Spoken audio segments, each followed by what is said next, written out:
రాష్ట్రంలో SC ST బీసీలపై జరుగుతున్న వరుస దాడులపై టీడీపీ జాతీయ ప్రధాన కార్యదర్శి నారా లోకేష్ స్పందించారు. ఓవైపు వారిని పొగుడుతూనే మరోవైపు వైసీపీ మూకాలు ఆయా వర్గాల వారిపై దాడి చేయడం హేయనీయమన్నారు. గర్వపడేది చేనేతలు ఆదుకునేదానికి టాటా సంస్థతో ఒప్పందం కుదిరించుకుని వాళ్ళ కోసం ఒక వీరశాల మంగళగిరిలో కట్టించి మళ్ళీ పూర్వ వైభవం తీసుకురావాలి. మంగళగిరి అంటే మగ్గాలనే ఆలోచనతో 25 మగ్గాలతో ఈ రోజు మేము ప్రాజెక్ట్ మొదలు పెట్టాం. ముందు తీసుకెళ్తాం. సో గెలిచిన వాళ్ళు పట్టించుకోలేదు తల్లి. నేను ఓడిపోయినా మంగళగిరిలో ఉన్నా, మంగళగిరికే సేవ చేశా. నేను ప్రతిపక్ష పార్టీ అభ్యర్థిగా ఓడిపోయిన వ్యక్తిగా ఒక ఐటీ పరిశ్రమ తీసుకొచ్చాను. ఈరోజు దాదాపు 150 మంది అక్కడ పనిచేస్తున్నారు. అంటే ప్రతిపక్షంలోనే నేను ఇంత కష్టపడ్డానంటే రేపు అధికారంలోకి వచ్చిన తర్వాత ఎంత కష్టపడతాను ఒక్కసారి ఆలోచించమని మిమ్మల్ని అందరూ నేను కోరుతున్నాను. అవసరం అది తప్పనిసరిగా నేను చేస్తాను. రెండోది మీటింగ్ అందరూ ఒకటే కంప్లైంట్ చేస్తున్నారు. అపార్ట్మెంట్లు ఎక్కువ వచ్చినాయి, మూసీ నది కూడా తయారైంది, కేటాయించాం. కానీ మున్సిపాలిటీ వైకాపా పార్టీ చేతుల్లో ఉంది. ఆ ప్రాజెక్ట్ ముందరికెళ్ళా తీసుకుంటానని ఈ సభాముఖం నేను అందరికీ హామీ ఇస్తాను. అక్కడ దాదాపు 45 సంవత్సరాలుగా జేసీ కుటుంబం ఇది చాలా అండ్ ఇంకా మన నియోజకవర్గంలో స్వర్ణకారులు ఎక్కువ. దాదాపు ఇక్కడ చాలా మంది దేశానికి గోల్డ్ క్లస్టర్ గా మంగళగిరి కేర్ ఆఫ్ అడ్రస్ చేయాలి. 50 నుంచి 100 ఎకరాల భూములు ఎవరికైనా ఆభరణాలు కావాలి, ఇక్కడనే డిజైన్ అవ్వాలి, ఇక్కడనే మ్యానుఫ్యాక్చరింగ్ అవ్వాలి అయిపోయినాయి. అది ఎందుకు మ్యానుఫ్యాక్చరింగ్ మన దగ్గర చేయకూడదు? మన ఎల్ఈపీఎల్ ఇట్లా వస్తాం. దానివల్ల కనీసం ఒక 40,000 మందికి 30 నుంచి 40,000 మందికి ఏర్పడిన మొదటి 100 రోజుల్లో దానికి పనులు కూడా ప్రారంభిస్తామని ఈ సభ దాంట్లో డౌట్ లేదు. నేను ఇక్కడ నియోజకవర్గం ఎంచుకునే ముందునే అనేక ఐటీ పరిశ్రమలు వచ్చినాయి.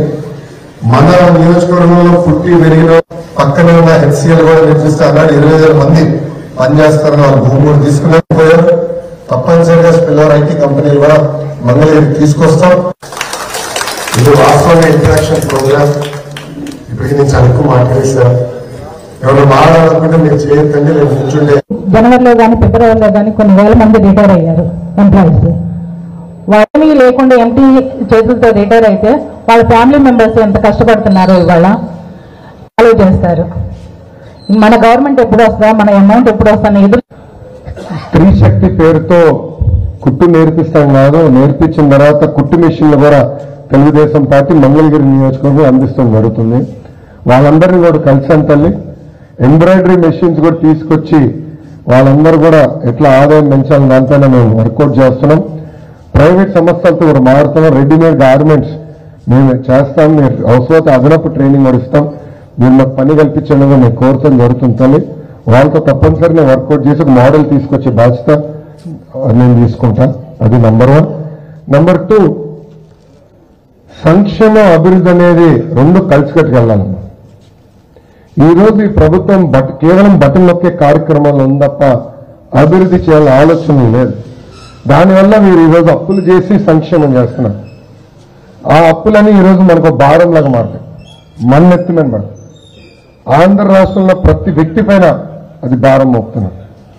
ఈ నెల కరెంటు బిల్ వచ్చిందమ్మా, బాగా కాలేదు. అందరి జోబులు బాగా కాలే, అవునా కదండి? పోయిన నెలలో 3,000 రూపాయలు వచ్చే కరెంటు బిల్లు ఈ నెల దాదాపు 7,500-8,000 రూపాయలు పెరిగిపోయింది. అంటే స్లాబులు ఎంత ఫాస్ట్ గా మార్చేస్తున్నారో మనందరం చూస్తున్నాం. దానికి కారణం ఈ ప్రభుత్వం అప్పు చేసి సంక్షేమం చేస్తుంది. మనం బ్యాలెన్స్ చేయాలి. సంక్షేమ అభివృద్ధి రెండు జోడెద్దుల బండి, రెండు ప్యారల్ గా తీసుకెళ్లాలి. అప్పుడే ఆంధ్ర రాష్ట్రం ముందరికి వెళ్తుంది. అప్పుడే మనకి ఇబ్బందులు ఉండదు. నా అంచనా ప్రకారం దాదాపు 25,000 కోట్ల రూపాయలు ప్రభుత్వ ఉద్యోగస్తులకి ప్రభుత్వం బకాయిలు పెట్టింది. సకాలంగా జీతాలు చెల్లించట్లేదు, మెడికల్ రీయింబర్స్మెంట్ జరగట్లేదు సరిగా. అన్న నేను పంచాయతీరాజ్ గ్రామీణాభివృద్ధి శాఖ మంత్రిగా ఉన్నప్పుడు కమిటీకి వెళ్తాయి, అంటే ఒక అమౌంట్ కన్నా ఎక్కువ కమిటీకి వెళ్తే కమిటీ అప్రూవ్ చేస్తుంది. అది మంత్రి గారికి వస్తుంది. ఇమ్మీడియట్ గా వీస్ టు క్లియర్ అండ్ పేమెంట్ అయిపోయింది. ఇప్పుడు అది జరగట్లేదు తల్లి. సో చాలా ఇబ్బంది పడుతున్నారు తల్లి. దానివల్ల ఇదంతా స్ట్రీమ్ లైన్ చేయాలి తల్లి. నా అంచనా ప్రకారం మినిమం 1 year పడుతుంది తల్లి, మినిమం. అంటే దశల వారికి ఇచ్చుకుంటూ వెళ్ళాలి సార్. ఒకేసారి 25,000 కోట్ల రూపాయలు మనం ఇవ్వలేం. ఎందుకంటే అడుగు తినేదానికి చెప్పుకునేదాకా డబ్బులు లేవు తల్లి. 12 లక్షల కోట్లు అప్పు చేశాడు ఈ మహానుభావుడు. సో చిప్పకొనాలన్నా కూడా అడుగు తిని చిప్పకొనాలి, మళ్ళీ అడుగు తినేదానికే. అలాంటి పరిస్థితి వచ్చిందమ్మా. 1 year పడుతుంది తల్లి ఇది మొత్తం స్ట్రీమ్ లైన్ చేసేది. బట్ తప్పనిసరిగా గతంలో ఏ విధంగా అయితే ఉద్యోగస్తుల్ని గౌరవించామో, ఉద్యోగస్తుల అభివృద్ధిలో భాగస్వామ్యం చేసామో అదే విధంగా మేము చేస్తాం తల్లి. Thank you. అన్ని డెవలప్మెంట్ రిలేటెడ్ ఇష్యూస్ చెప్పారు. ఒకటి, సర్వీస్ రోడ్లో స్ట్రీట్ లైట్స్ అన్నవి లేవు. NHAకి మున్సిపల్ కార్పొరేషన్కి మధ్యన కొన్ని ఇష్యూస్ వల్ల అక్కడ లైట్స్ అనేవి పెట్టట్లేదు. ప్లస్ రోడ్డు ఇక్కడ నుండి సెకండ్ అండర్ పాస్కి వెళ్తున్నప్పుడు ఒక సైడ్ బాగా స్లోప్ ఎక్కువ, అటువైపు నుండి ఫుల్ స్పీడ్ వస్తారు వెహికల్స్, దాదాపు ఎడ్జ్ వరకు ఉంటాయి. అక్కడ ఏమన్నా రిటైనింగ్ వాల్ లా పెట్టి కొంచెం రోడ్ అన్నది లెవెల్గా ఉంచితే మేబీ యాక్సిడెంట్స్ కొంచెం కంట్రోల్ చేయొచ్చు. ఇది అభివృద్ధి రిలేటెడ్. సెకండ్, మీరు ఇన్ని సంక్షేమ పథకాలు మీరే అనౌన్స్ చేస్తున్నారు. మీరు వచ్చినప్పుడు కూడా పాటలో ఆల్రెడీ చెప్పారు చాలా. ఆల్రెడీ 12.5-13 లక్షల కోట్లు అప్పుల్లో ఉన్నది. వీటన్నిటికీ ఫండింగ్ ఎలాగవుతుంది, ప్లస్ అభివృద్ధి ఎలాగవుతుంది, ఇది కొంచెం. Very good question. మీరు బాబు సూపర్ 6 హామీలు చూస్తే దాంట్లో ఇచ్చే మొదటి హామీ, తెలుగుదేశం జనసేన ప్రభుత్వం ఏర్పడిన మొదటి 5 సంవత్సరాల్లో 20 లక్షల ఉద్యోగాలు కల్పిస్తూ ఉంటున్నాం. అంటే మేము అధికారంలో ఉన్నప్పుడు